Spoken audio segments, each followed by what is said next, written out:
Hey guys, CryptoDad here again. Thanks for joining me on the live stream on Saturday, 6 p.m. Eastern Standard Time. I've done a little bit of adjustment on the day and time from suggestions and serendipity. So thanks for joining me. Let's launch this thing into the stratosphere.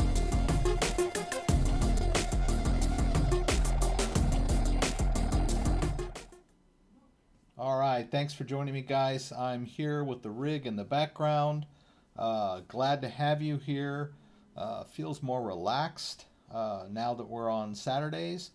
So I'll tell you a little bit about why. I've got some news to share with you, but I'm woefully unprepared. And I have no excuse except to say that I was attempting to activate myself on Coinify so that I could demonstrate how to purchase cryptocurrencies from within Ledger Live.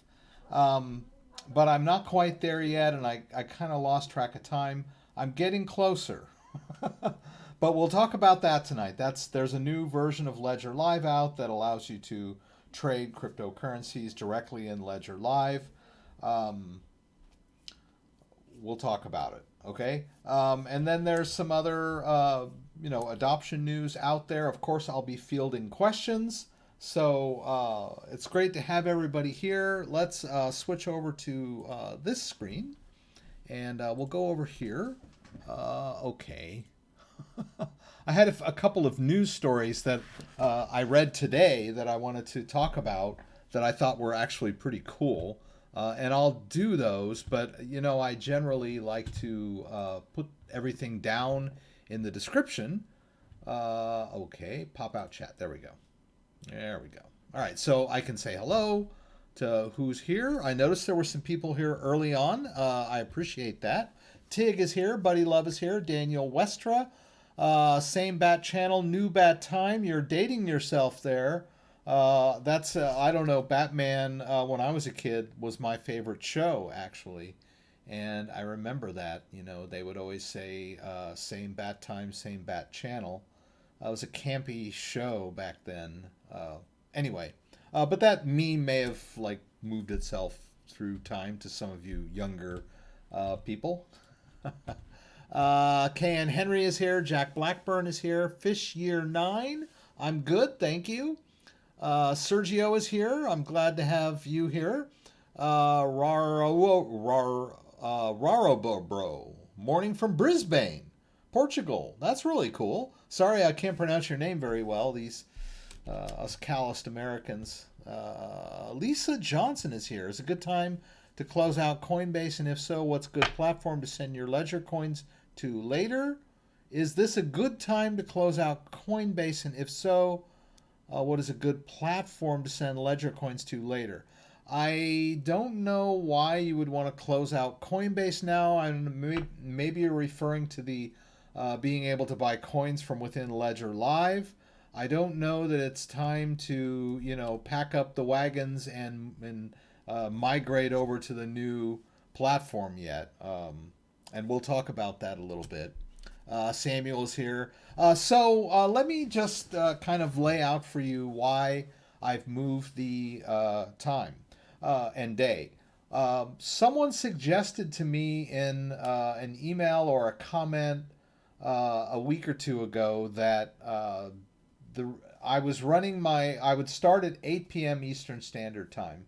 And they were telling me that in Europe, that's a bit late for Europeans, and that it might make sense to move a few hours earlier so that people in Europe it would be a little more convenient for people in Europe, so they wouldn't have to stay up so late.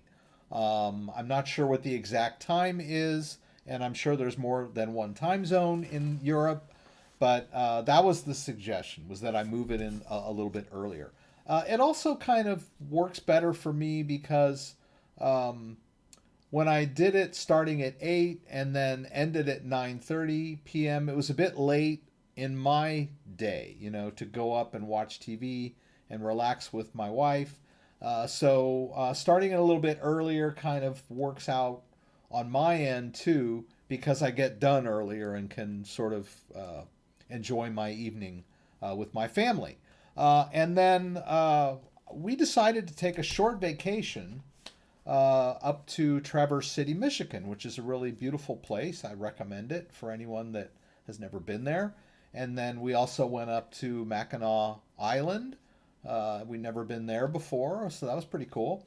And so I scheduled that from Thursday night, Friday night, and then I came back today. And so originally I was just gonna say, hey, I took a short vacation, and we'll just move it for this week. But the more I thought about it, the more I realized that on Fridays I work and I have to answer the phone. And Friday afternoons were a little bit busy, and they're in LA, so they were in their space. It was 8 o'clock. It was 8 o'clock here, but it was only 5 o'clock there. And so I was getting calls from the office and from the driver that was picking up things the evening box. And so I realized that if we move it to Saturday, much less likely to get interrupted with a call. Now I do have to pick up the phone whenever the office calls, but it's very rare that they call on Saturday. Sometimes an individual lawyer might call. But anyway, that's why we moved to the new time. And we'll see how, I hope it works out for everybody. Now, that's great. More people are here. Stephen Rabaro from Brisbane, Australia. Pardon me, not Brisbane. Why did I think? I'm thinking of Lisbon. Lisbon is in Portugal. Brisbane is in Australia. Pardon me. All right, so let's talk about the new version of Ledger Live. Let's go ahead and launch Ledger Live.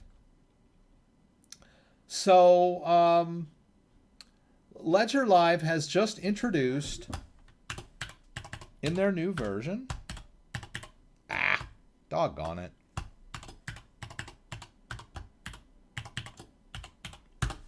A way to buy and sell cryptocurrencies from within Ledger Live. Now, this is not really new. They had some other connections to do this before. And they would always lead you to a third-party exchange of some kind. And I think I never really got into them. I tried a few of the links, and all of the links were leading me to places where I really didn't care to purchase crypto. I have my own ways of buying my crypto, and I'm comfortable with them. And none of the third parties that Ledger was trying to introduce me or steer me to were preferred methods for me. But anyway, when I updated to the latest version of Ledger Live, and I don't know why it's not syncing. It's just another day. Let's go to about. Let's look. We're at version 2.5, right? And we've got buy crypto directly from Ledger Live. That sounds all well and good, but you're not really buying it from Ledger or through Ledger in any way or form. They've somehow slapped an interface inside Ledger Live. So yes, it looks like it's sort of happening from within Ledger Live, but in reality, you're being redirected to a cryptocurrency exchange called Coinify. And that's all fine and dandy if you have a Coinify account or you are willing to trade on Coinify, right? But it's not Ledger, it's Coinify. So I was having trouble getting verified with them because, get back up here. What was happening was I was going to the next step here. And, okay, it's like they want to verify the address. That's fine. I've got my device connected. And it was taking me here. I'm like, okay, fine. So you would think that it would know that I want to use US dollars because that is my preferred currency from within Ledger. But they don't, for whatever reason. There's a little bit of a disconnect there, right?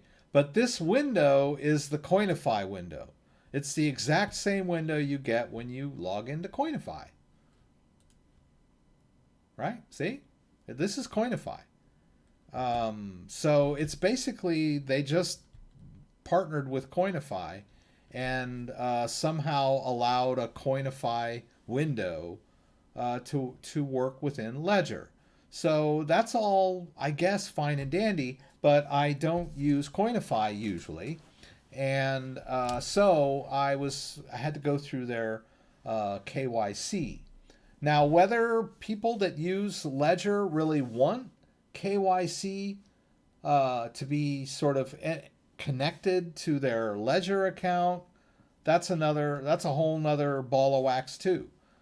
Because generally you don't really, if you're using a cryptocurrency wallet, you may not want that wallet connected directly to an exchange that knows. But I mean, we do it anyway. I mean, we have to send our wallet addresses to exchanges when we do withdrawals. So I mean, one way or the other, we're connecting our wallets or revealing our receiving addresses. I don't know. So I don't know. I'm not that comfortable with how this is working so far. And I was having trouble getting verified. I just managed to get that done. And then, but I haven't entered my debit card into their interface yet. It was not, okay, so like when let's say we go to US dollar here. And we say 20, whatever. I don't want to go crazy here. And we hit buy now. Then it wants me to log in. And I tried logging in, and it wouldn't let me log in to the account that I created on the Coinify website for some bizarre reason. So I'm sort of stuck here. But anyway, that's once we get that done. And basically, when you're logging into Coinify, you're making a purchase on Coinify, and basically they want you to they're going to send the crypto directly to your address. That's kind of how their website works already, right? So when you buy on Coinify, they want an address to send the coins to, right? It's not like an exchange where you log in and you pump money into it and trade on the platform. It's one of those, okay, we'll send it to your address, right? They don't hold your crypto. Very similar to CoinSwap Pro, CoinSwitch. I keep saying, right? It's very similar to CoinSwitch Pro. So I don't know. It would be better. I would be more happy if Ledger let me choose who I wanted to use, right? But they don't. All right, so enough of that. Let's talk a little bit. Let me see if anybody's got a question. Jason's here. Good evening. I hope everybody's having a good weekend. But if you don't pay transfer fee when you buy on Ledger, correct. Well, like I said, you're using Coinify. So whatever fees Coinify charges. I mean, in this situation, whoops, my chair. That's all right. I'm okay. In this situation here, I think they allow a bank transfer. I'm not sure that I would, come on, go away. Okay. I'm not sure that I want to do a bank transfer because usually those take a while, right? They have to verify the bank information and so like I said, I haven't tested it all out. But I'm sure they charge fees, right? And your bank might charge a fee. Your debit card might charge a fee. Coinify might charge you. The fee could be hidden within Coinify, right? They're not charging you a withdrawal fee because they're sending it directly to your wallet, but they may bake in whatever fees they need to have a business model, right? They got to make their money somehow. So maybe their market prices are slightly higher than other market prices. I mean, there's all kinds of hidden ways for them to like inject a fee into this whole situation. So we really don't know. Of course, Ledger isn't charging us a penny because they're just allowing Coinify to have their window within their Ledger software, right? So no, Ledger's not charging us anything. But this is all through Coinify. So you'd have to go on the Coinify website and to their whatever their help section and find out how their fee structures work. And I'm not that happy with Coinify because you can't like connect to anybody. Every time you ask for help, they give you a web form. I'm just like, come on. And it's a Danish company, so can't get a hold of anybody. When I was having trouble verifying myself, they said contact support, and I click that link, and they give me this web interface. And anyway, I'm getting too old for this stuff. All right. And yeah, tinkering with the spread. They can do all kinds of things to, extract their pound of flesh. So, is it really, and Ledger makes it want to sound like, oh, you're buying crypto right in within Ledger Live. But are you really? You're basically just logging into a cryptocurrency exchange in a window within Ledger Live, which, I mean, I can just as easily, generate a receiving address, right, from within Ledger Live and then log into CoinSwitch Pro in my web browser and do the exact same thing. Why do I need a Coinify window in my Ledger Live, right? It's not really within Ledger. It's actually a window to a web interface. So anyway, that's that. And like I said, I'll work on it a little more. But they've added these buttons here, buy Bitcoin, right? And it just takes you right back to Coinify. My device is connected. It wants to verify the address. Okay, see there. And then it just opens the Coinify window in my Ledger. So I'm not that crazy about it, but I will probably finish the video and maybe do like, so like I said, if I buy $20 worth of, if I buy $20 worth of BTC, is that, would I get that? Let's take a look. Mm-hmm. This is what they're offering me. So let's see what some other apps are going to offer us, right? Let me get my phone up here for you guys. Seems like I got the hiccups today. All right, let's look at Cash App. Now, I wanted to talk about Cash App tonight because I got an email from, I can't remember his name, and maybe he doesn't want me to call him out, a regular viewer of the live stream who pointed out to me that when you buy Bitcoin on within the Cash App, their fees are very low, right? So let's buy some Bitcoin. What were we buying? 20? Okay. And let's see how much Bitcoin they're going to give us.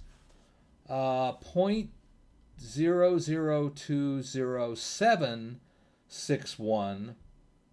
So they're giving us more Bitcoin, but and then they're charging us 46 cents. So does that even out to what's going on here? It's hard to say, right? And it is kind of hair splitting when we're dealing with these small amounts, but maybe if the amounts get bigger, let's try 200 and let's see what they want to give us. Let's buy 200. Let's see what that's going to do. All right, so they're going to give me, it's pretty much the same thing with, I would just move the decimal over, right? But how much is, the difference there would be 0.0003. 1, 2, 3, 3. Right, so let's look at that. We can go over here to CoinGecko and find out exactly how much that is. 0.0003. Okay, that's $2.83 worth of Bitcoin. Is that a big difference or is it not? And so we're and then we have to subtract the 46 cents, right? That Well, it's more now, right? How much is it? Let's go back here. Oh, well, they're charging me $4. So I don't know. Maybe as the amount goes up, the deal gets better over here. I don't know because they're not apparently not. Ah, here we go. Learn about our fees. Okay, blah blah blah blah. A fee applied on top of your purchase amount. This is a fee. Coinify charges and regards. Show details. Okay. Woo. See, they got fees. All right. So yeah. Network fee. Well, we know about that. That's on the blockchain, right? That's going to be across all platforms. But yeah, it looks like they charge pretty good high fees here. Okay. So yeah, maybe not the best way. Oh, but let me finish the thought that my friend that sent me the email about Cash App. So, okay, yeah, I can buy Bitcoin on Cash App, and their fees are pretty low, pretty darn low, as compared to other ways to buy Bitcoin, right? Like if I buy $50 worth of Bitcoin on the Cash App, they only charge me $1.13. Whereas on Coinbase, that fee is like $1.99 or $2.99, whatever it is. It's higher, right?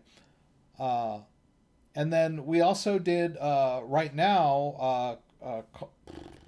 Crypto.com is waiving all fees, but they do have a withdrawal fee when I withdraw from their platform to my own wallet, whereas Cash App does not, right? Cash App, and this is the point that the user, the viewer, my friend, said, hey, you can buy Bitcoin really cheap on Cash App and there's no withdrawal fee. So that is probably the cheapest way to buy Bitcoin and put it into your own wallet, because I think Coinbase charges you a withdrawal fee too, if I'm not mistaken, right? All right. So that's the recommendation here. Now everybody has different needs. They're in different localities. Some people can't use certain platforms because of the country that they're in. So we all have to make adjustments for the things that work for us, right? Crypto.com does a lot more than just buying Bitcoin and withdrawing Bitcoin. It is more versatile. I can store Bitcoin. They have Crypto Earn. I can buy more than just Bitcoin on Crypto.com, right? So just because Crypto.com charges me the withdrawal fee on Bitcoin withdrawals doesn't make it like a no-brainer that I'm going to use Cash App all the time, right? Cash App only supports Bitcoin, right? So there's a drawback right there. It's not that versatile, and it only really does one thing. You know, I can buy it, store it.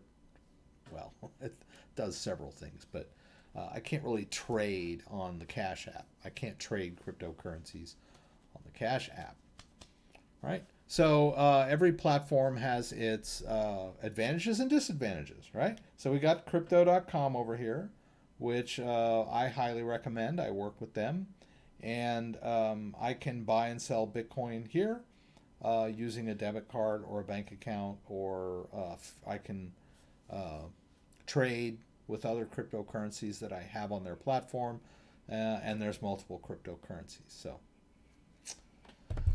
But throw out some questions, guys. I do have some stories. If I don't get any questions that get me consumed, I skipped right past the news tonight.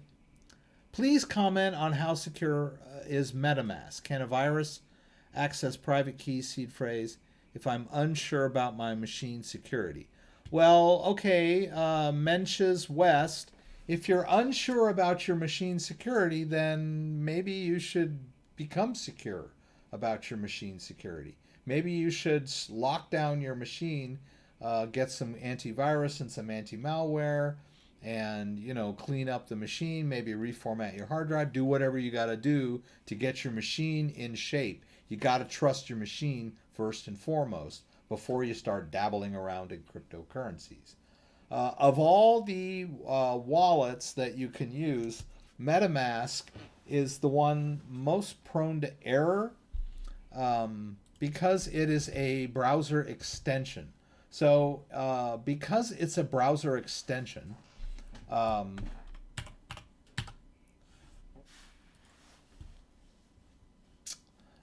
there are a lot of pretenders out there that people think they're downloading MetaMask, but they're not. They're being tricked into downloading something else because it's just another browser extension. This happens a lot in the Android platform. It depends on the browser that you're using. So there's a lot of room for error with MetaMask, right? And as mentioned, you need to make sure that your computer is free of viruses, right? You want to double check your extensions. Make sure that you don't have a bunch of bloatware, adware, spyware on your computer, right? Dave Muturu has given me a tip. I appreciate it. Wants me to review the Uphold exchange. Okay, we can talk about Uphold. So, but MetaMask, I'll just finish up there. It is a browser extension. You want to make sure that you've got the real MetaMask. And I will also mention that Brave browser has it sort of built in. If you go to crypto wallets, right? This is basically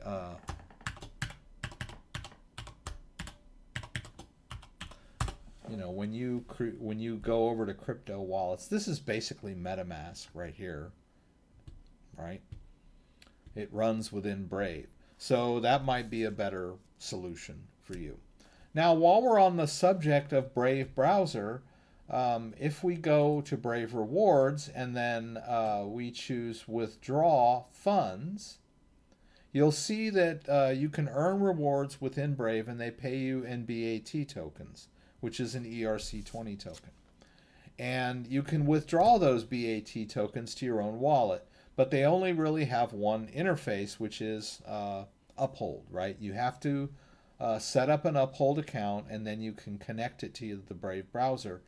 And here another one. It's not really running within the browser, right? When we hit withdraw funds, it just links me to Uphold, and then I log into my Uphold account, right? So it's not really running within the browser. The wallet is. If we look at the BAT wallet, the BAT wallet here, this wallet where there's BAT in there, that is a real cryptocurrency wallet, right? That is built into the browser. They give you a backup phrase, a seed phrase that you can write down and keep in a safe place. It is a true cryptocurrency wallet. But if you want to withdraw this Brave somewhere else and maybe sell it or cash out or whatever, put it in your own wallet, then you have to link to Uphold,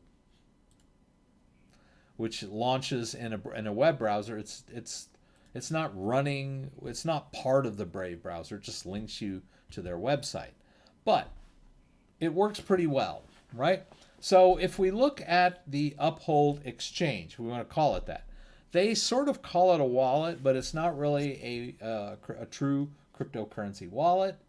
It's more of a hot wallet.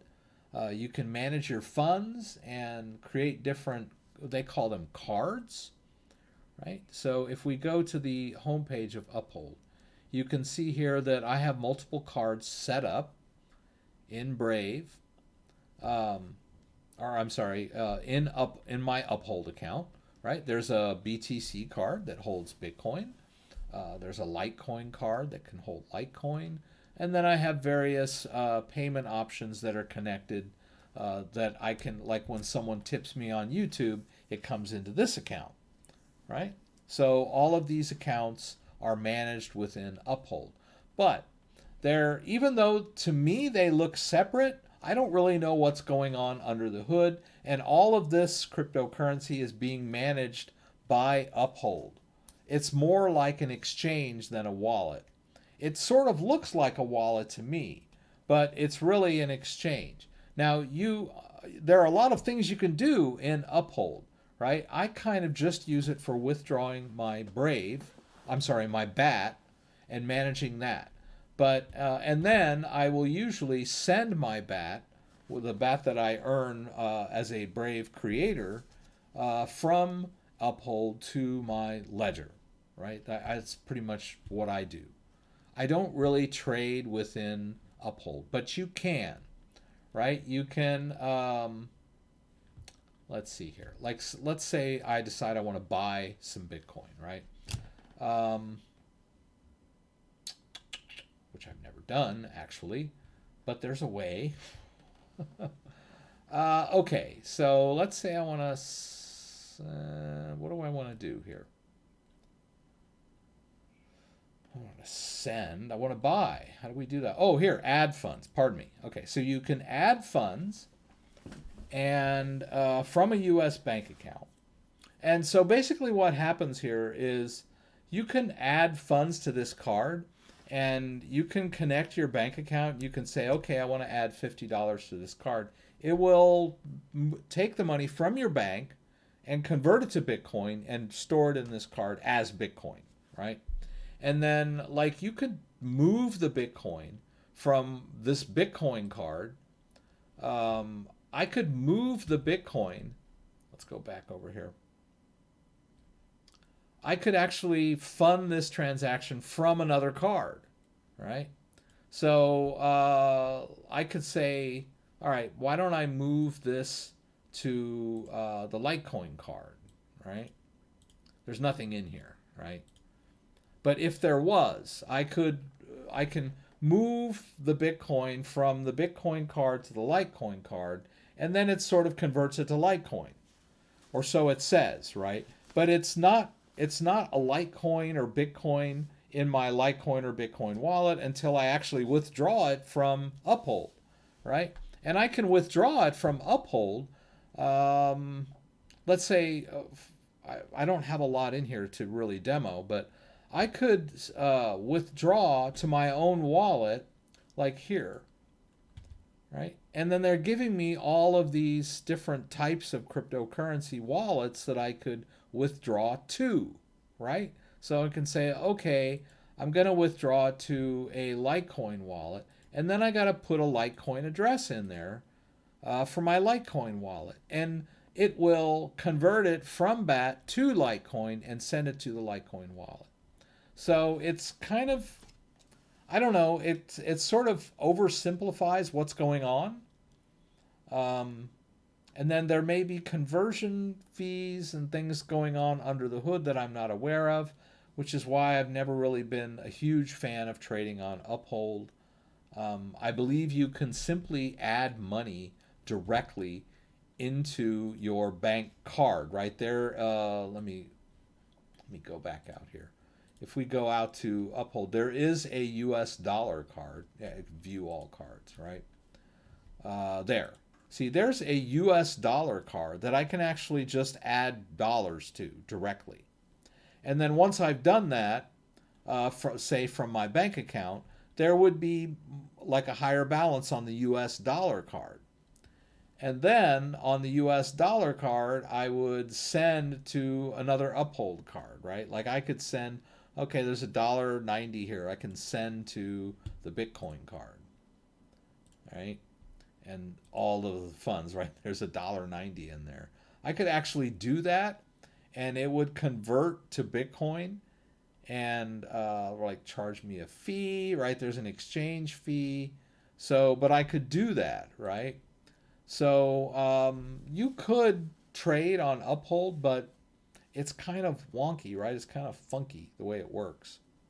There may be some advantages to this, but it's not the way I'm used to dealing with crypto, right? Usually, like in a real exchange like Binance or Coinbase, you log into the exchange and you trade cryptocurrencies like Coinbase Pro and whatever. And that the trades are happening, right on the exchange. Whereas with Uphold, you're sort of doing conversions, and I guess there's some trading going. It doesn't feel like trading because I'm not making like those minute to minute like adjustments in it's, I don't know, it's different than trading on an exchange, right? It's more of a conversion area.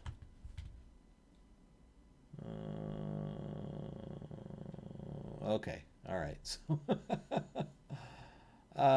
when staking XTC in a ledger, can you add more XTZ to an account that's staked? If so, does it stake automatically? I believe that the answer to that is yes.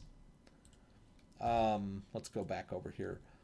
In Tasos, I believe that when you, they say add more, right? Like if you go receive more, this is, I'm staking Tasos in my Tasos wallet, just to clue everybody in. The question here is about staking Tasos. And as you can see, I've got $68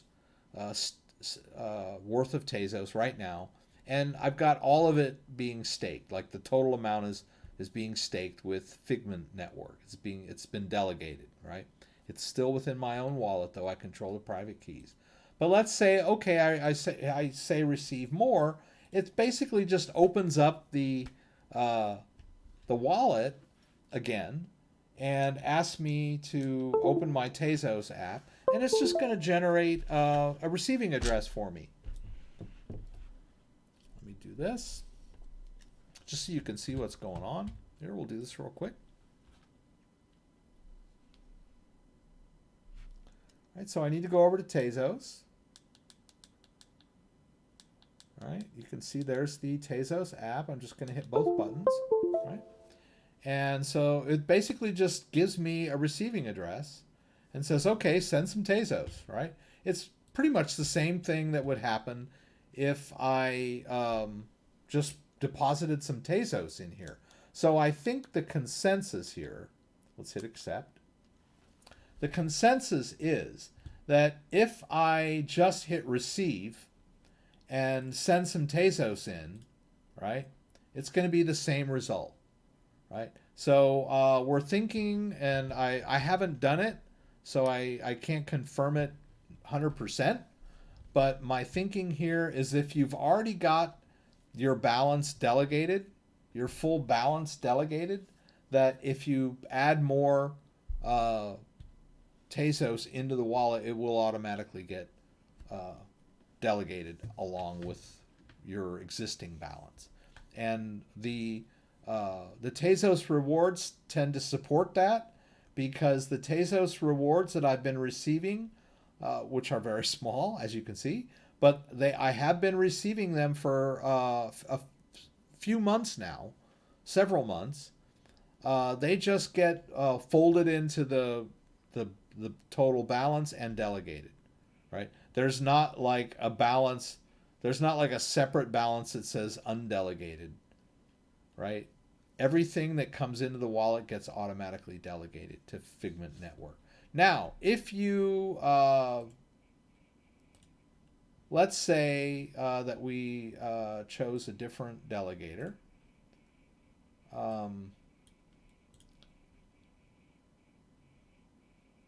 I'm going to bomb out on this if I can. I don't know if it's going to let me.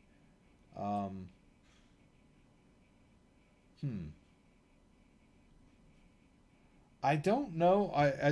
I thought there was a area where you could say, okay, I want to delegate 50% of what's in my wallet or 75%, but I may be wrong, right? I may be wrong. I'm just going to bomb out of this because I don't want to do it. It says, okay, confirmed. What the hell? I'll just go ahead and do it. I don't yeah, see, it's not, it looks like it's just going to delegate the entire amount for me, no questions asked. It doesn't even ask me how much I want to delegate, right? But maybe if I'm not delegating anything at all, I'm going to reject it, right? So I don't have to switch delegators. Maybe if you're not delegating at all and you're delegating for the first time, I believe it might ask you how much you want to delegate, right? percentage-wise. I'm not sure. Let's do this. I'm going to refer you to this video here. I believe that's it, right? Hey guys, CryptoDad here again. And okay, so let's just kind of scroll through here and see if it's going to ask me. Okay, I've added Tasos. I bought some Tasos, put it in here. All right, now here. Okay, so earn rewards.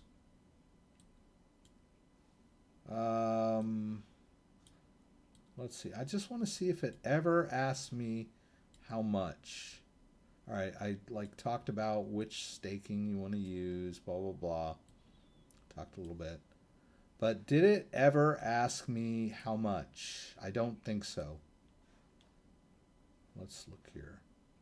Once I said yes, okay, it said delegation.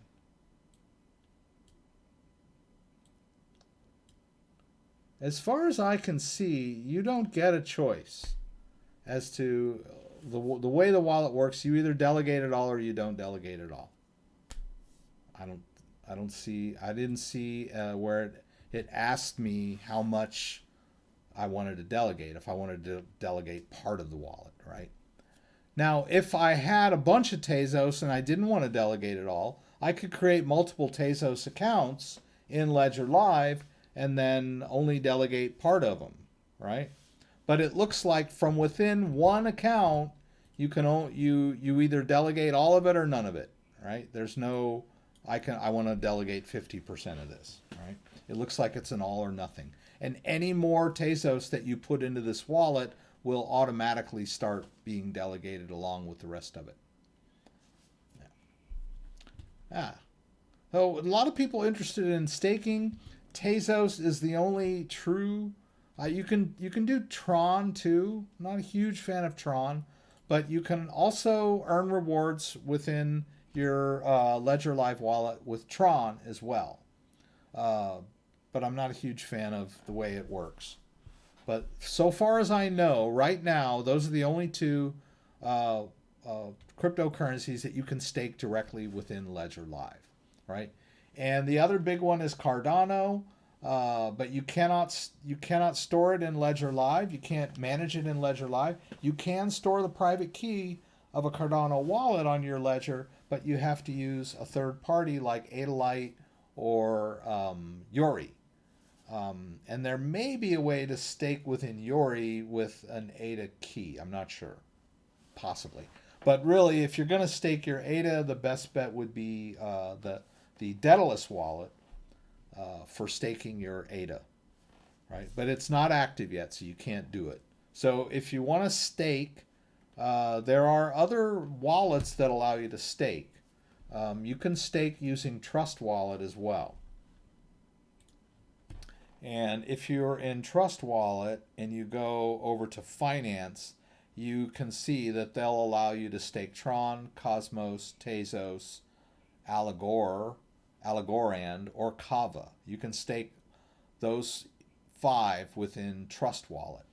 And I'm sure there are a lot of cryptocurrencies that have their own wallets that will allow you to stake that may have a little more finer control over the percentages and that sort of thing. But for those of us who are big fans of the Ledger hardware wallet, which is a very safe and secure way of storing your crypto, where the private keys are stored offline on your device, right? Your keychain, Tasos is your best bet. All right. Now, I saw a question that got blocked by YouTube. I don't know why. Okay, please, please, please answer my question and don't cry, Mr. Bazooka. Okay, it got hidden for some reason. Okay, so I don't think you need to cry about this. It's not that big of a deal. Whoops. Oh, I deleted it. Pardon me. Okay, let me put this back. Doggone it. I didn't mean to do that. Sorry. Anyway, okay, the question is, I want to send Bitcoin and Digibyte to my ledger, but I have two wallets for each of them, SegWit and SegWit native. Which one do I send, and does it matter which one I send to? Please help. It's just a choice. It's just a personal choice. It's not a make or break thing, right? As you can see, I've got two different big type of Bitcoin wallets here. I have a native SegWit wallet and I have a SegWit wallet. Now, there's a wonderful little, if I can find it. Oh yeah, it's when you create a wallet. Okay, let's do that. I'm going to do add account. My recommendation is, if you can, use a native SegWit wallet, because native SegWit is the newer, more advanced wallet format. But there are certain cryptocurrency exchanges that will not allow you to send. I got to quit Tasos here and go over to Bitcoin. I'm going to do that. I got to be in the Bitcoin app for this. There are some cryptocurrency exchanges that don't support native SegWit address format, so you won't be able to withdraw from certain exchanges to that native SegWit address. So as you can see, I just have both in my. There's no reason you can't use both, right? It's not a make or break. I have to choose or I'm going to die, right? You can use both if you want to. It's not the end of the world. Don't cry. I'm sorry. Okay.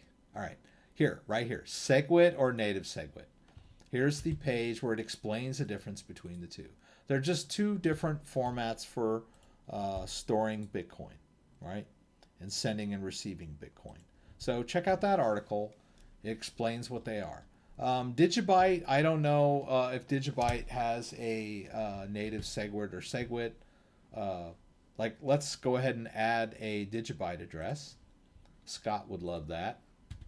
Let's say add account. Let's choose Digibyte, right? And we need to be in the Digibyte app, right? I need to get out of the Bitcoin app. I'm going to go over here to quit, and I'm going to hit both buttons so I'm out of the Bitcoin app.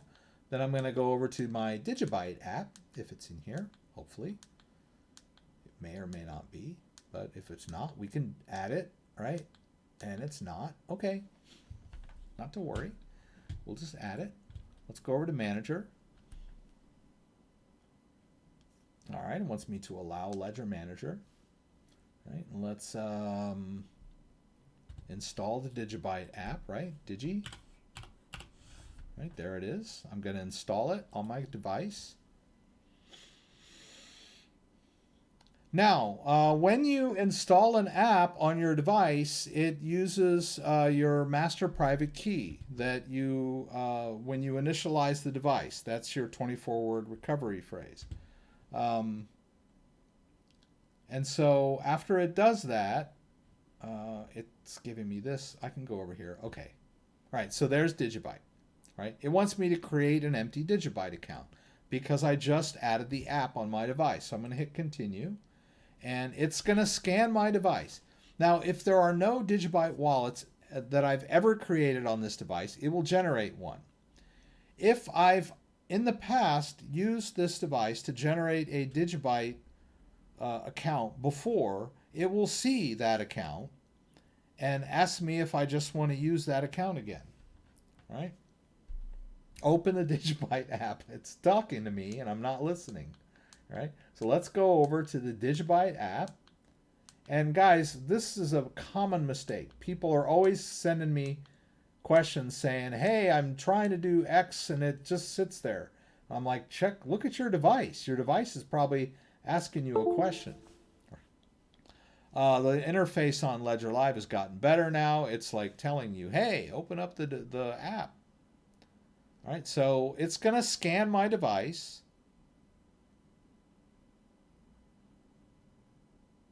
All right, and it found a Digibyte SegWit, an older style address format, right? And now it's offering me, I can choose one or the other, right? Like I said, go with native SegWit, or you can do both, right? I can just add, I've already got a SegWit, but I could add both of these if I wanted to. There's no reason why I couldn't. But my advice is to use the native SegWit if you can, because it's the better, newer format, right? But maybe you've got your Digibyte on a bizarre exchange that does not support the new native SegWit address format, right?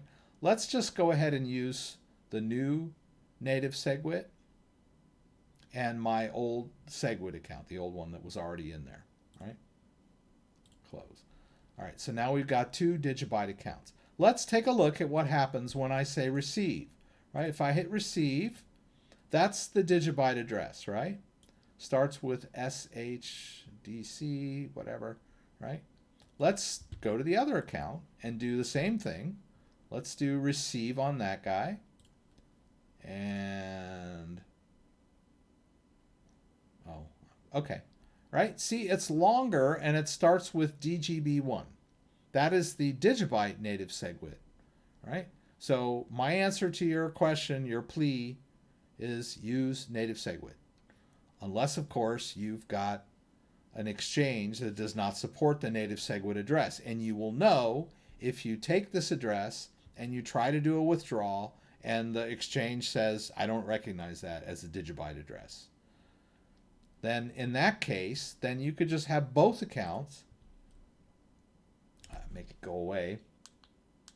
Oops. You could just maintain both accounts.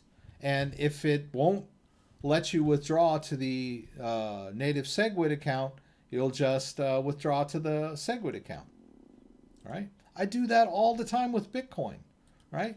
There are some accounts that I have that won't accept my native SegWit address. So when the Bitcoin comes in, Ledger is a good example, right? Ledger does not allow me to give them a native SegWit address. I have to give them a SegWit address. So when Ledger sends me Bitcoin for my commissions, right, they send it to this account. And what do? As soon as it comes in, right, it comes in and then I send it to my other, I send it from this SegWit account to my native SegWit account.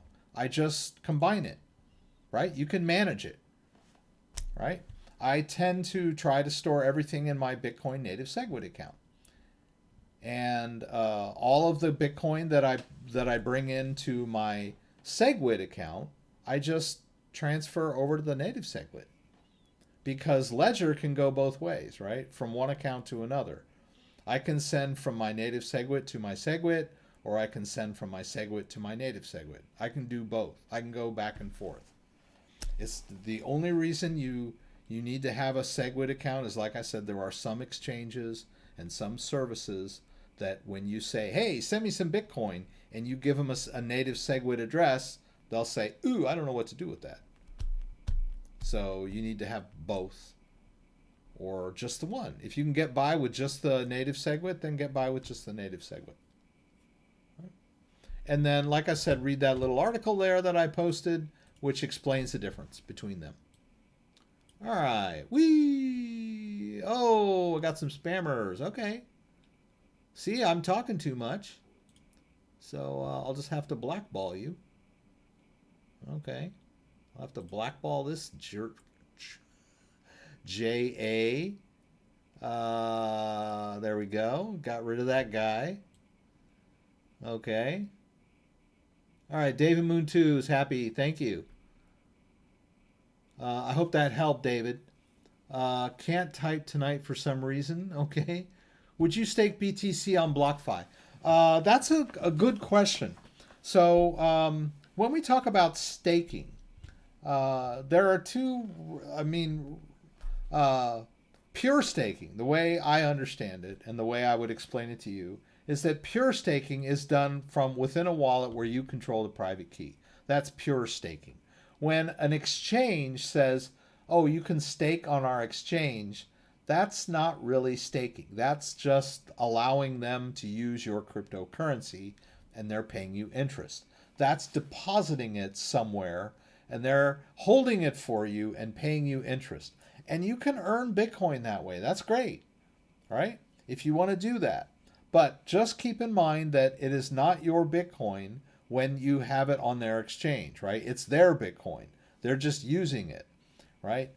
Pure staking is done from within your own wallet where you control the private key. I can de-delegate at any point, right? Anytime I want to end my delegation, I have total control over this, right? I don't have to go withdraw it. What if I'm staking, or I've got, like, say I put 5 Bitcoin on BlockFi and they're paying me this huge amount of interest. Oh, I'm all happy and everything. I'm earning lots of Bitcoin. And then suddenly their exchange goes down and I can't access my Bitcoin. Oh, then my heart's going to drop down into the bottom of my stomach, right? What if all of a sudden they tell me, hey, your account has been seized by the IRS because you owe child support or back taxes? Then what, right? What if the government shuts BlockFi down? They say BlockFi has been caught. The CEO of BlockFi was caught doing fraud, and we've shut down BlockFi. Maybe you might get your money back after all of the court case, which could take years, right? There are so many things that can happen when you're storing your cryptocurrency on an exchange. I'm not trying to bag on BlockFi, right? There are other exchanges that do the same thing. BINANCE. I know for a fact you can stake on BINANCE too, and they'll pay you interest. Various cryptocurrencies. Good way to earn passive income. But keep in mind, things could happen when you have your Bitcoin or any other cryptocurrency stored on an exchange. Because, like I mentioned a couple of scenarios, right?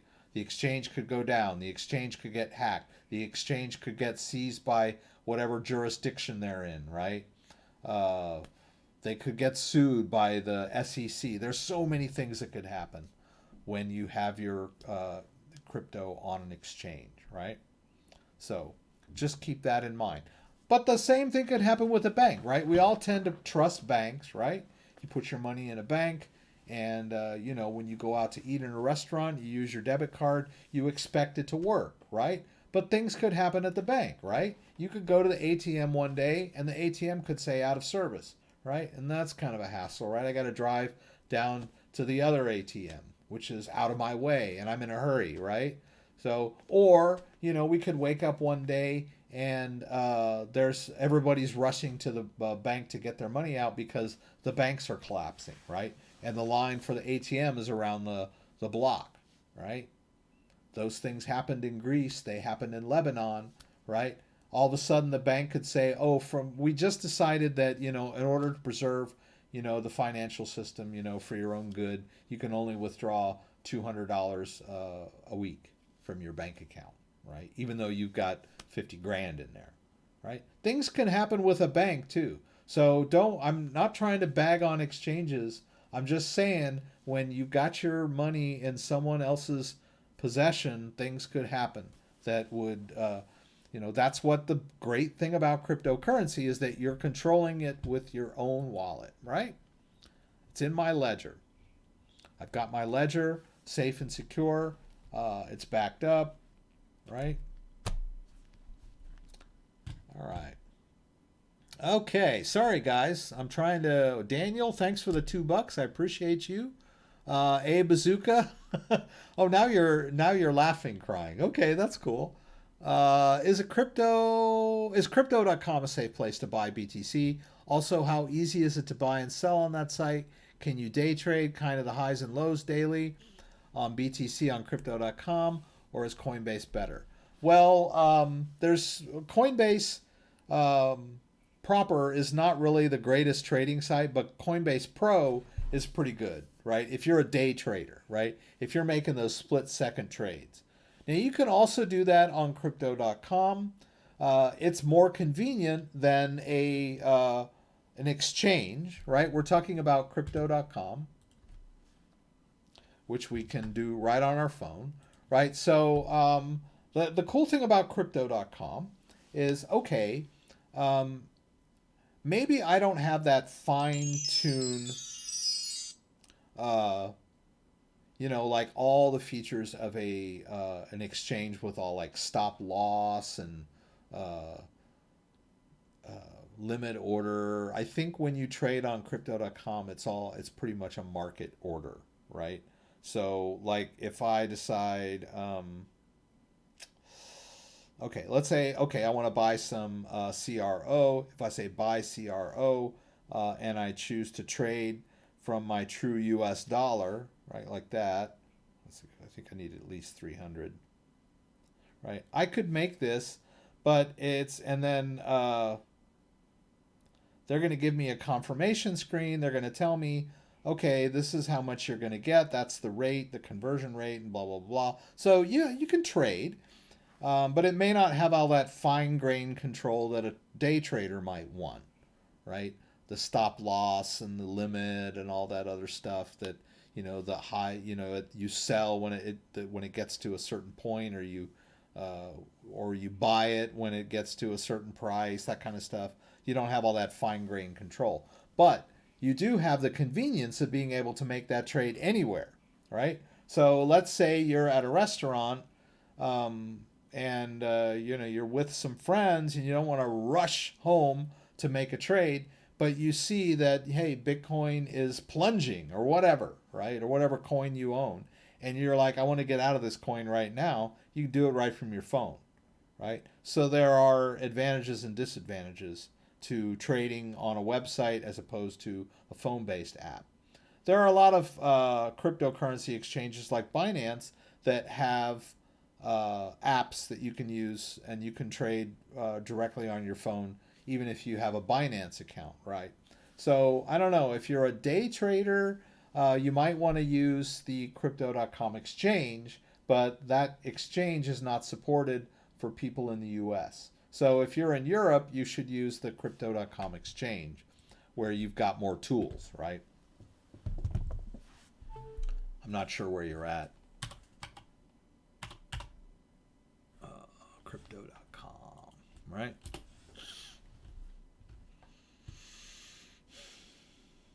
Yeah, they're still waiving fees until the end of this month, so that's pretty cool.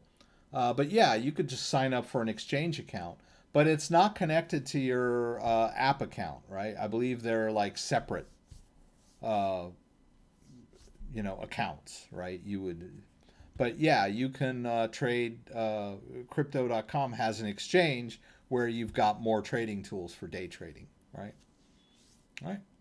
So, but I like Crypto.com's phone app because of the Crypto Earn feature, which is another where I'm letting them borrow the coins. But they also have the MCO Visa card where I can convert my crypto into dollars and just throw it on my card and make purchases. I use this card all the time, so I like the whole idea of being able to move between fiat and crypto within my crypto.com app. I find that I use that almost every day, right? Um, God, I'm just Daniel. Thank you for the tip. No problem. Uh, Thank you for the response. I was on the fence about it. Cool. What are the wallets that offer good staking rewards off the top of your head? Um, like I said, you can do staking on a ledger with Tasos, right? So the Ledger Live interface and your Ledger device, you can stake Tasos, and you get pretty decent rewards on that. And you could also stake Tron on a Ledger Live. But then I also mentioned earlier that we can do the same thing within, whoops, sorry. We can do the same thing in, let me get this over here, in Trust Wallet. But Trust Wallet isn't quite as secure as my Ledger device, right? Trust Wallet is on my phone, so it's slightly more vulnerable. My phone, I keep my phone in good shape. I have a strong passphrase on there. It's an iPhone, so it doesn't have a lot of, you know, the apps are sandbox, so it's probably not going to get remotely hacked. But I could lose the phone. I could drop the phone. It's just less secure in general. But I could stake these coins and get pretty decent rewards right within my Trust wallet. So those are the two I would recommend. You decide which is best for you. You've got your Ledger device, Ledger Live, where you can stake Tasos and or Tron, or you can use Trust Wallet, which is a phone-based cryptocurrency wallet, non-custodial, right? You control the private key. The private key is on your phone, but not quite as secure because the phone is a little more vulnerable, right? You're carrying it around with you. You could drop it, you could lose it, that kind of stuff, right? Ledger Live is a little more secure. You do that in the privacy of your own home. A little less convenient, right? Because I can't make trades when I'm out and about.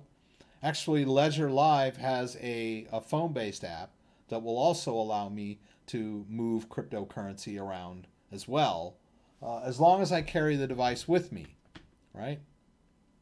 Right. The device supports Bluetooth, so I can carry the device around with me and send and receive right from my phone.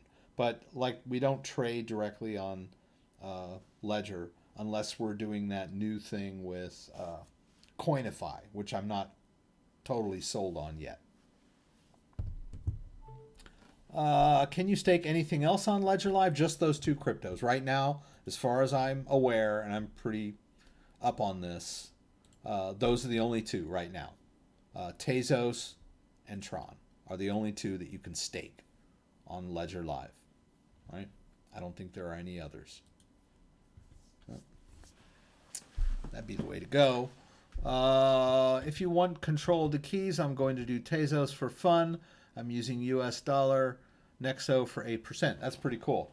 Now, I had William May, my friend, William May, who pops in occasionally at the live stream, asked me, how do I earn $50 a day in Tasos? And we figured it out using the 6% staking rewards.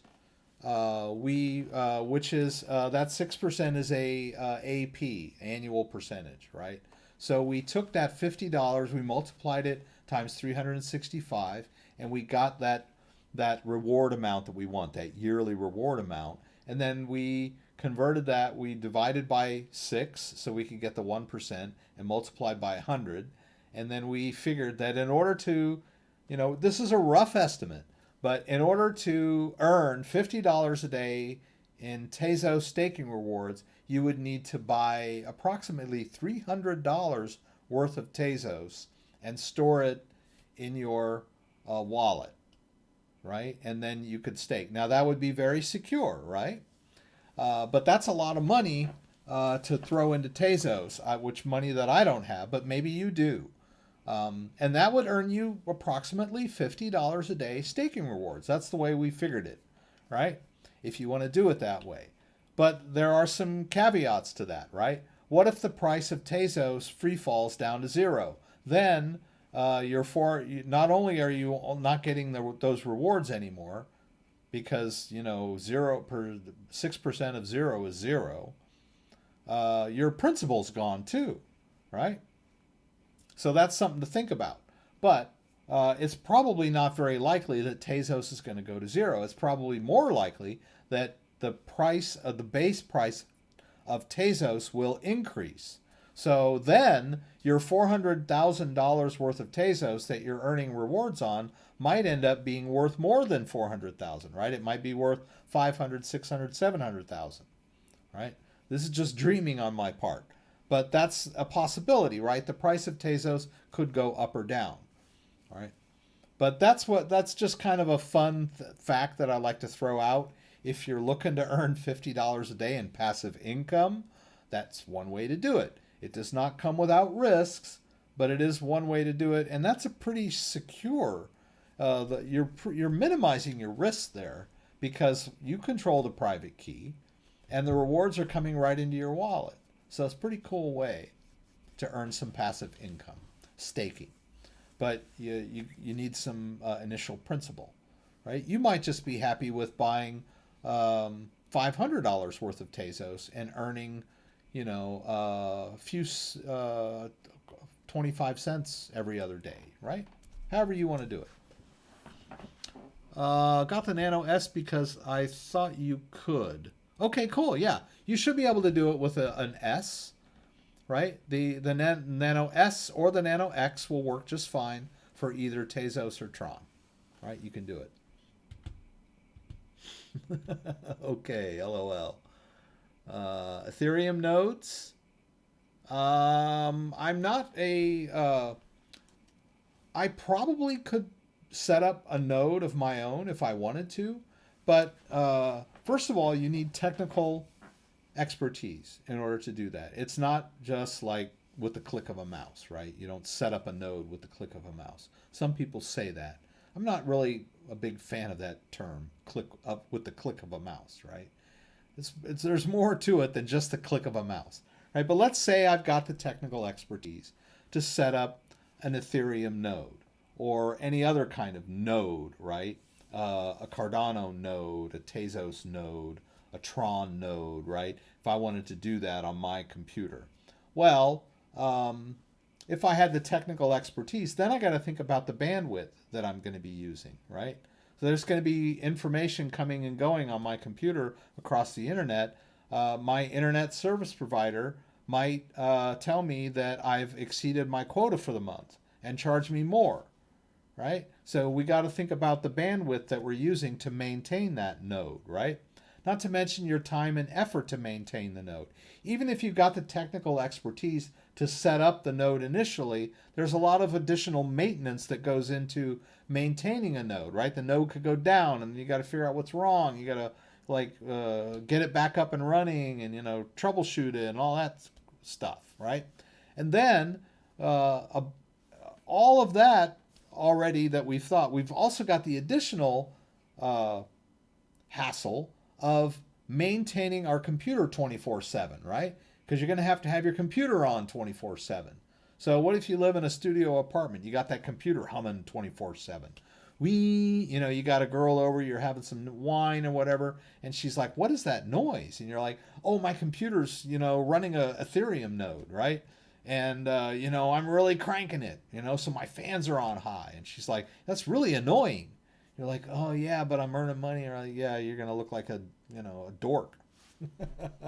So, right, you got the technical expertise you need to set up the node, the technical expertise to maintain the node, the bandwidth that you're going to need to maintain, the traffic on the node, the hassle of having your computer on 24/7, sucking up electricity. So, in my mind, it's easier just to buy the cryptocurrency and just hold it in your own wallet and instead of getting involved in all of that node business. But if you're one of those go-getters that's got like a computer farm or a GPU farm in your basement or your attic and you want to go for it, right? But a normal person that, is not that heavily into crypto probably doesn't want to. It's not a get-rich-quick scheme, I'll tell you that right now. You're not going to get rich quick running a node, right? Because there's capital investment, there's intellectual investment, there's all kinds of things you've got to take into account, right? You don't just flip a switch and start earning, Google or what am I saying? Buku amounts of Ethereum by running an Ethereum node, right?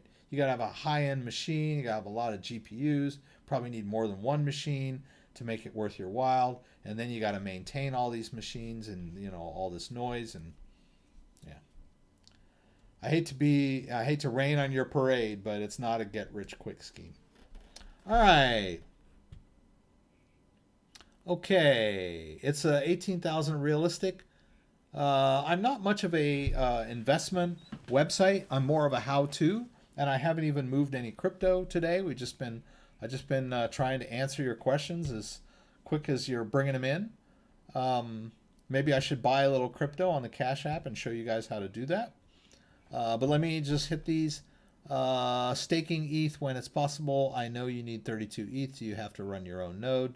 You can delegate it with Tasos. Like I said, setting up a node is like beyond what I can explain right now. Yeah, if you got a lot of money, but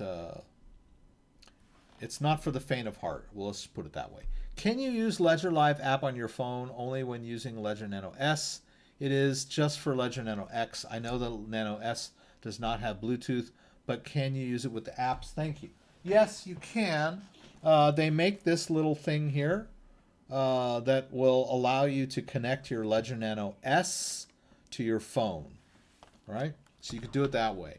Also, if you have a Ledger Nano S, you can still use the app to track your balances. You just can't use the app to send and receive if you've got the X, right? Unless you get this little cable connection kit, right?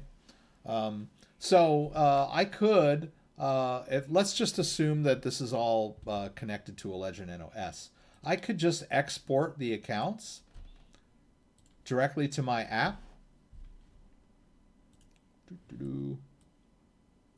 Right, so when we go to accounts on the phone and hit the plus, we can import the desktop accounts.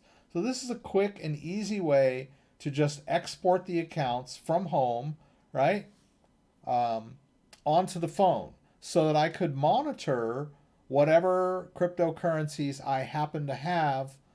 You see that Digibyte account is there, and then I'll click import, and all of those accounts are now added to my phone app, right? I've managed to sync them. I do that from home, and then when I'm out and about, I can check my balances, and even, you know, I could give someone an address, right? I could say, hey, send me some Bitcoin here.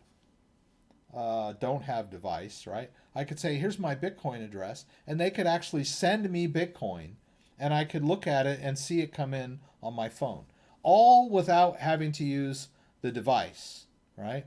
But if I have a Ledger Nano S and I want to send out, right? If I want to send out, that's when I need the device, right? When I send out, then I need to sign the transaction with the device. And that's when I would need the connection guy, right? But if all I wanted to do was just kind of keep an eye on my crypto portfolio when I'm out and about without sending, then I don't need to have the device with me to do that. All right, I can just export from Ledger Live to get all the accounts. Let's take a look at the Ledger. Ledger.com. Whoops. I don't know what happened there. Okay. Products. Accessories. There. That's that thing, right, that I was talking to you guys about. If you've already bought the Ledger Nano S and you want the connection kit, that's an extra 20 bucks. There. I just pasted the link to it, so you can just follow the link. It's called the Ledger OTG kit. Right? I think if you buy the Ledger Nano S and the kit, it's still cheaper than the X. Right? I think the S is $79, 80 bucks plus 20 is 100. But you're getting pretty darn close to the X, right? The X is 119, right? How much is the price? 119, right? So for an extra 20, you just have the X, and then you wouldn't need the connection kit. But if you've already bought the S, then maybe the connector might be your thing. If you want to send crypto on the go. If all you want to do is just look at your balances on the go, then you can just export from Ledger Live when you're at home and then just refer to them when you're on the go. You just can't send crypto out from your phone-based app. Right? If you only want to use the phone-based app, and you don't have a computer, some people are in that situation. All they have is the phone. And so they buy a Ledger, and they've got their phone, and they've got the Ledger Live app, and they want to do everything, then yeah, you'll need that connection kit. Right? But if you haven't bought the S yet, then and you are going to want to use your phone, then I would suggest just springing the extra 20 bucks for the X. It holds more apps. It has a bigger screen, and it has Bluetooth. Probably be the way to go. Oh, they got it at 70, or special. Okay, cool. So if it's only 70 and it's only 20 for the connection kit, then that's only 90. right? So that makes sense, right? But the cable's kind of a hassle. I've never tried it. I haven't tried it. I just ordered it. I was going to make a video, but I never did. So it's still in the box. I do only have the Nano S, so the cable is priceless. Thank you so much. Okay, cool. That'll work. I wanted to, before we close, I wanted to discuss an article. And I've got some news articles that are in the description below that you might want to check out.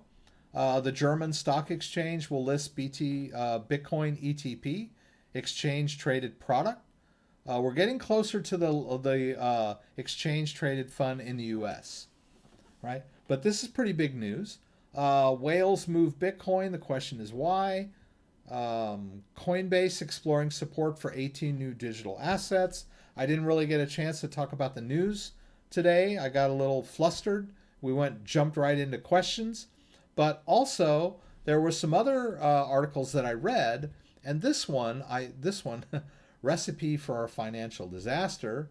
I'll probably do that next week or Tuesday, probably next week. Okay, Fidelity digital assets to work with Wilshire Phoenix to a publicly traded BTC fund pending approval. That's a new one. Let me go ahead and I'll paste that guy into the description so you guys can follow that link if you want. Where are we here? All right, you guys might want to check that story out. That's pretty cool.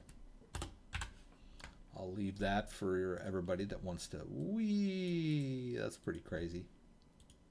That's a mouthful. All right, we'll paste that in there. All right, so that story's in there. And then this other story that I really would like to talk about. Maybe I don't really have time to talk about it. That's another one there. Bitcoin addresses are setting new records again. I'll probably talk about that next week too. Sorry. But this is the article I really wanted to talk about. Blockchain is evolving like the internet. Who will be the crypto Hotmail? I don't agree with everything that he says in this article, but he makes some pretty good points. The first thing that I really don't agree with is that Hotmail was the killer app for the internet. What about Yahoo Mail and Gmail? I don't know. Hotmail. Who the heck uses Hotmail? I would have to do some research to see if Hotmail came before Gmail. I don't know. Maybe it did. But let's paste that article in there. All right. So here's the article is basically talking about a lot of people are bagging on Bitcoin and cryptocurrency, saying that they don't have a use case or a killer app, or what are they good for, that kind of thing. I disagree with that argument to start off with. They're already good for sending and receiving value between people that have wallets, right? They already work, right? There's nothing lacking in Bitcoin, right? So that's kind of the premise of the article. But what I do like is that he talks about the early days of the internet where, we just, and I don't agree with his premise that we just connected to the internet for the heck of it, right? Just as like hey, let me connect to the internet for the hell of it. No. And then the promise of email. And then he was kind of like, oh yeah, well, email was like, that I'm just doing that for the heck of it too. So we started with AOL, most of us, back in the day. And we used these crappy modems that we used to connect to the internet, right? Nowadays, your computer is already basically connected to the internet when you buy it. I mean, there's no reason to have a computer without an internet connection these days. But back in those days, we had computers that we tooled around on, and we printed stuff, and we did spreadsheets and whatever. But then the internet came along, and so we had to go out and buy this modem that connected to our phone line. And then, we would connect to the internet really slow. And but the promise there, when we connected to the internet, was not, oh, I'm just going to connect to the internet for the hell of it, right? It was that I could connect to anybody anywhere in the world and send messages instantaneously, right? that was, to me, that was like the amazing thing about the internet, right? He says, oh, that was just the infrastructure, right? And the internet didn't really take off until we got like standalone emails and we were able to use those for e-commerce, right? Okay, but we had internet connection, we had email, and then from there we moved on to e-commerce and social media, right? Which we can't live without these days, right? So there we go. Now he's sort of comparing that to, well, how does Bitcoin compare to that? Okay, well, we started with exchanges where we could buy Bitcoin or trade Bitcoin, and those are sort of like internet service providers, right? Back in the old days, there were companies called internet service providers that's all they did. They were like, hey, sign up for an account and we'll connect you to the internet, right? Nowadays, ISPs are big, giant companies, right? Like Comcast or Xfinity or, our cable providers mostly provide internet access for us now, right? So they're big. But anyway, so an exchange is like an ISP. And then we got email addresses. And the email address was unique to me, right? My email, no one else on the internet had my email address. It's still like that. But you can have multiple email addresses, right? But the idea here is that, okay, my email address allows me to connect to the internet and identify me as a unique individual. And from there, I can create an Amazon account using my email. I can create a Facebook account using my email. And so the email, that unique identifier, gave me access to all of these things that I want to use the internet for. Well, the blockchain thing, his thing is, okay, it's for the blockchain, it's a wallet, right? So when I create a wallet, now I have a unique identifiable address that only I control, that allows me to connect to the blockchain and do stuff, right? According to this article, we don't have anything good to do yet, right? That will come later. But it all starts with the wallet. So we don't know where all this is going to lead. But at the moment, I can store Bitcoin in a wallet, not literally, right? The wallet is, the Bitcoin is on the blockchain. The wallet is basically a keychain. But let's just assume that we're putting Bitcoin in a wallet and that it's my wallet and I control it. And we'll just think of it in those terms. That's really cool. I like that. I think that's a great use case. But the point of the article that we're reading here is that there's more to come, right? There's a bigger world out there that this wallet will allow us to connect to and do cool stuff, right? Whether it's I don't know. When we got email back in the day, we had no idea what it was going to lead to, right? I pay all my bills online now. But back in the 90s, right, when that first came around, I remember there were people walking around in the late 90s that were telling you, oh, God, I would never buy anything on the internet. They're going to steal your bank account, And now, who would say that now? Right? Anybody that won't use the internet to, buy something on Amazon is a Luddite, right? Crazy, right? But back then, in those days, the people that were willing to use the internet to buy things, like I was, were the crazy ones, right? And all the other people were normal. Well, now that's been flipped on its head. So where is this going to lead us now? We have a Bitcoin wallet. We've learned that if we buy something on an exchange, right, it could be risky. We could lose it. So now that was our introduction to Bitcoin. Now we want to create our own and maintain our own wallet, whether it's a desktop-based wallet, a phone-based wallet, or a hardware-based wallet that has a device that stores the private keys. We have done that. And that might open up a whole new world, which we can't even imagine at this moment, right? What will my Bitcoin wallet allow me to do in 10 years, right? Pay taxes, pay my bills, um, give me access to some virtual reality that I can't even conceive of right now. That is all blockchain based, right? So I love this article, although I don't, like I said, I don't agree with everything that he says about what the internet is and what blockchain is and what wallets are and all that stuff. But the idea that we're starting with this wallet that is our wallet that could lead us to greater things in the future, and that people don't realize, the same skeptics that are telling us now that we're crazy for screwing around with Bitcoin are the same people that were telling me 20, 30 years ago, I would never buy anything on the internet with my credit card. That's insane, right? Here we are, right? We're the ones that are doing this now, and we're getting all these people telling us we're crazy and that it's a scam and that it's like it has no intrinsic value and that it's we're idiots for even buying Bitcoin. They're starting to change their tune, right? Uh, what is it? Jamie Dimon, um, Chase, they're into Bitcoin now, right? They were Jamie Dimon called Bitcoin a fraud in 2017. He said that only idiots bought Bitcoin, and he bagged on his daughter for buying it.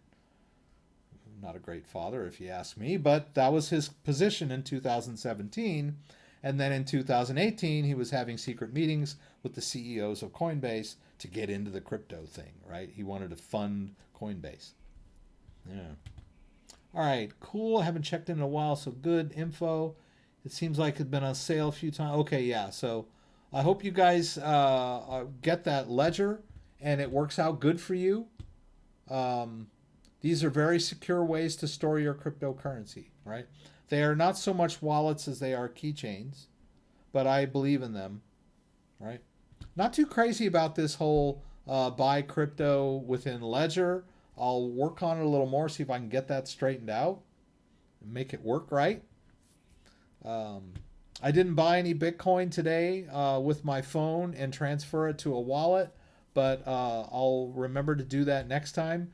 I'll get my news stories lined up. We'll stick to the format that's been working for me for the last several years. I just kind of took questions and talked tonight, but please join me again next week. I do this on Tuesday morning, 9 a.m. Eastern Standard Time as well.